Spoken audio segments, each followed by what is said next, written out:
بسم اللہ الرحمن الرحیم۔ ناظرین، اصحاب کاف کی 5ویں قسط، امید کرتے ہیں کہ آپ کو یہ قصہ پسند آئے گا۔ اگر پسند آئے تو چینل کو سبسکرائب، ویڈیو کو لائک اور کمنٹس میں اپنی رائے کا اظہار ضرور کیجیے گا۔ نان بھائی معصوم یملیخا کا ہاتھ پکڑے عوام کے ساتھ کوتوالی لے کر چلا، اور یہ معصوم تھر تھر کانپتے اور نیچی نظروں سے آنسو بہاتے ہوئے بے رحم دکاندار کے ساتھ چلے جاتے ہیں۔ ان کی ایک صورت اور نازیب حراست دیکھ کر ایک دنیا ہے کہ کوتوالی کی طرف چلی آتی ہے۔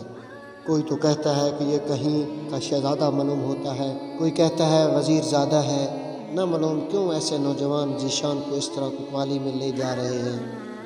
آئیے چل کر دیکھتے ہیں کہ یہ ماجرا کیا ہے۔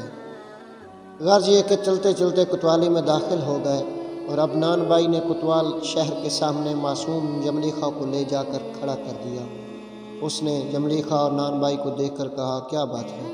نان بائی نے کہا، یہ روپیہ لیجئے اور اس صاحب سے دریافت کیجئے کہ یہ خزانہ تمہیں کہاں سے ملا ہے۔ ہم تو ان سے پوچھتے پوچھتے تھک گئے ہیں، مگر یہ ہمیں نہیں بتاتا۔ زیادہ پوچھتے ہیں تو سینکڑوں سال پرانی کہانی شروع کر دیتے ہیں اور دیوانہ بن کر چھوٹنا چاہتے ہیں۔ اب آپ جانیں اور آپ کا کام، نان بائی نے کوتوال کو کہا۔ یہ باتیں سن کر یملیخا کی طرف متوجہ ہوا اور کہا، میاں جوان، تم کہاں رہتے ہو؟ فرمایا، یہیں رہتا ہوں۔ اچھا، تم نے کوئی خزانہ پایا ہے؟ نہیں، میں نے کوئی خزانہ نہیں پایا، بلکہ کل میں نے اپنا کھجوروں کا باغ فروخت کیا تھا، یہ اس کے روپے ہیں۔ کوتوال شہر نے کہا، تم سچ سچ کہہ دو، میں تمہیں ابھی چھوڑ دوں گا، اور اگر تم مسافر ہو تو تمہاری امداد کروں گا، اور جہاں تم کہو گے وہاں اعزاز کے ساتھ تمہیں پہنچا دوں گا۔ چنانچہ کوتوال شہر کے اس مکرو دریافت کرنے پر بھی پیارے یملیخا نے یہی کہا، میں نے کوئی خزانہ نہیں پایا، بلکہ کل میں اپنے باغ کو بیچ کر یہ روپے حاصل کیے اور دقیانوس کے خوف سے یہاں سے گیا ہوں۔ کوتوال اپنے دل میں کہتا ہے کہ ملزم کا بیان بالکل غلط معلوم ہوتا ہے۔ کوتوال شہر اٹھا اور معصوم یملیخا کا ہاتھ پکڑ کر سیدھا قاضی شہر کی عدالت میں پہنچا، اور قاضی صاحب سے جملہ کفیت اس معصوم کی بیان کرتے ہوئے وہ دونوں روپے پیش کر دیے اور کہا کہ یہ ایک نیا مقدمہ قابل غور ہے۔ چنانچہ قاضی شہر کی عدالت میں سب سے پہلے نان بائی کے بیانات ہوئے، پھر کوتوال شہر کے اظہار ہوا۔ اس کے بعد قاضی شہر یملیخا کی طرف مخاطب ہوا اور کہا کہ لڑکے، تو کہاں کا رہنے والا ہے؟ یملیخا نے جواب دیا، یہیں کا رہنے والا ہوں۔ قاضی نے کہا، تم اپنے دل میں کسی نوع کا اندیشہ نہ کرو اور کھلے دل سے صاف صاف کہہ دو، ہم تمہیں ابھی چھوڑ دیں گے، صرف اتنا بتا دو کہ یہ پرانے وقت کا سکہ تمہیں کہاں سے ملا ہے۔ یملیخا متعجب ہو کر کہتا ہے کہ پرانا کیا معنی؟ پرسوں میں اس شہر کا باغ بیچا ہے اور فلاں شخص کے ہاتھ بیچا ہے، اس نے مجھے یہ 2 روپے دیے ہیں، اور بس۔ قاضی شہر نے جملہ حاضرین سے دریافت کیا کہ باغ خریدنے والے کا نام جو لڑکا بتاتا ہے کوئی اسے جانتا ہے؟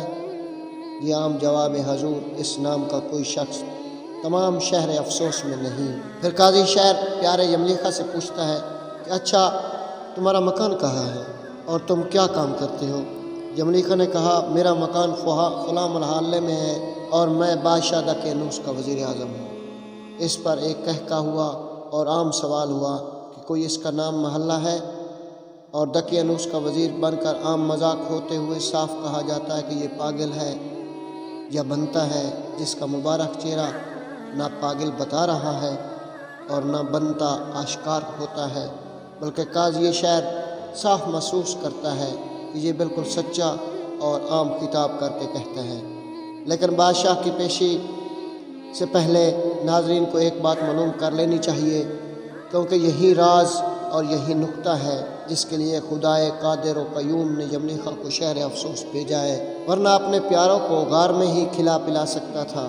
بادشاہ نہایت دیندار اور پکا مسلمان ہے، یہ ہمیشہ جسمانی نعمتوں کو معقوف سمجھتا ہے اور حشر و نشر پر پختہ ایمان رکھتا ہے، مگر اس کی رعایا بھی مذہبی جماعت کے 2 فریق بن گئے ہیں۔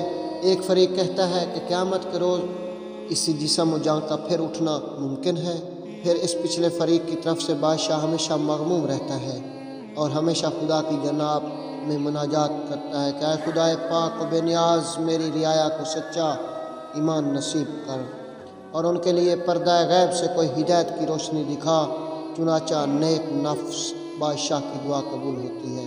قاضی شہر اس عجیب و غریب مقدمے کو لے کر بادشاہ کے دربار میں پہنچا اور عرض کیا، حضور یہ لڑکا کچھ عجیب باتیں کرتا ہے جس میں ہماری عقل کچھ کام نہیں کر سکتی اور ہم سب حیران ہیں۔ قاضی نے سب سے پہلے نان بائی کو پیش کیا اور اس کے بیان ہوئے، پھر کوتوالی پیش ہوا، اس کے بیان ہوئے، پھر خود قاضی قسطوس کے بیان ہوئے۔ سب کے بعد یملیخا کا نمبر آیا اور بادشاہ ملازم کی طرف متوجہ ہوا اور کہا، صاحبزادے ڈرو نہیں، ہم لوگ حضرت عیسیٰ علیہ السلام کی شریعت کے ماننے والے ہیں اور خدا کو وحدہ لا شریک جانتے ہیں۔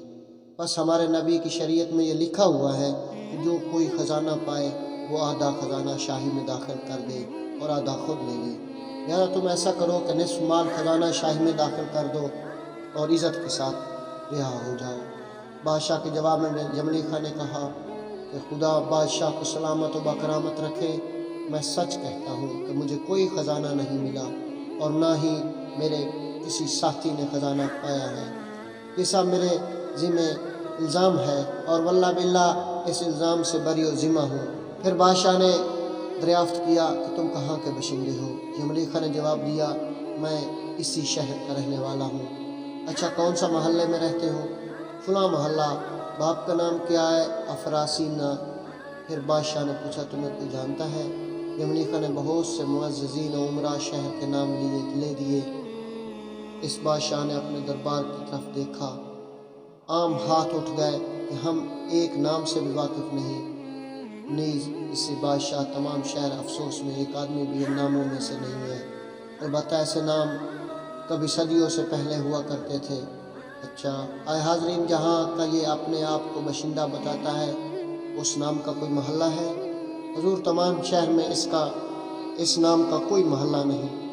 پھر بادشاہ نے یملیخا کی طرف دیکھا کہ کیا کہتے ہو؟ یملیخا نے پھر کہا، میں یہیں کا باشندہ ہوں اور میں خدا کی یادگاری کے لیے کل اس شہر سے انجلس پہاڑ پر گیا اور 5 دیگر نوجوان میرے ساتھ خدا کی یادگاری کے لیے گئے تھے۔ رات کی رات ہم 6-7 نفوس نے وہیں گزاری۔ صبح کو ہم جب بیدار ہوئے تو ہمیں بھوک کی شدت معلوم ہوئی۔ حالانکہ میں بادشاہ دقیانوس کا وزیر بھی ہوں، مگر میں اپنے بھائیوں کی خدمت گزاری کو اپنے لیے ذریعہ نجات سمجھتا ہوں۔ ان کے لیے کھانا لینے آیا ہوں اور اب میں ان کے لیے کڑ رہا ہوں کہ وہ کل کے بھوکے پیاسے کس قدر انتظار کر رہے ہوں گے۔ تو ناظرین، امید کرتے ہیں کہ آپ کو یہ 5ویں قسط ضرور پسند آئے گی۔ اگر پسند آئے تو چینل کو سبسکرائب، ویڈیو کو لائک اور کومنٹس میں اپنی رائے کا اظہار ضرور کیجیے گا، کیونکہ اس سے ہماری حوصلہ افزائی ہوتی ہے اور آپ کی حوصلہ افزائی سے ہمارے حوصلے بلند ہو جاتے ہیں۔ تو اگلے ایپیسوڈ تک ہمارے ساتھ جڑے رہیے گا، تب تک اجازت دیجیے، اللہ حافظ۔